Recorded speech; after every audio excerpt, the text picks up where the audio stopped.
Hi friends, welcome to my channel. ఇక బాగి అమర్ అయితే ఇంటికి వచ్చేస్తారు. ఇక ఇంటికి వచ్చేసిన వాళ్ళని మనోహరి చూసి అమ్మయ్య ఇంటికి వచ్చేసారు, చాలా టెన్షన్ పడిపోయాను అని తనలో తాను అనుకుంటూ ఉంటుంది. ఇక బాగి ఇంటికి వచ్చిన వెంటనే నేరుగా తన రూమ్లోకి వెళ్ళి ఉంటుంది. ఇక తన వెనకాలే అమర్ కూడా వాళ్ళ రూమ్కి వెళ్తాడు. ఇక వాళ్ళిద్దరూ ఏం మాట్లాడుకుంటారో చూద్దాం అని మనోహరి తలుపు చాటు నుండి చాటుగా వింటూ ఉంటుంది.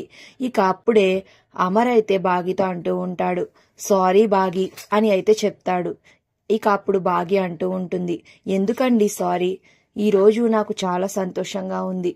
ఈరోజు నేను పరిపూర్ణంగా మీ భార్యని అయ్యాను. మనస వాచ కర్మన త్రికరణ శుద్ధిగా నేను మీ సహచరిగా అయ్యాను. ఈ రోజు నాకు చాలా సంతోషంగా ఉందండి. ఈరోజు మీ భార్య అనే బంధానికి పూర్తి న్యాయం జరిగింది. మీరు ఎందుకండి సారీ చెప్తారు అని ఎంతో ప్రేమగా బాగి అయితే అమర్ని హగ్ చేసుకుంటుంది.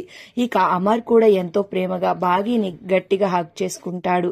ఇక ఈ మాటలు విన్న మనోహరి అయితే కళ్ళల్లో నీళ్లు తెచ్చుకుని అమర్ ఎంత పని చేశావు అని షాక్ అయిపోయి బాధపడుతూ ఉంటుంది. ఇక ఎలా అయితే ఇన్నాళ్ళకి బాగి అమర్ అయితే ఒకటయ్యారు. మరి మీ అభిప్రాయాన్ని కామెంట్ చేసేయండి.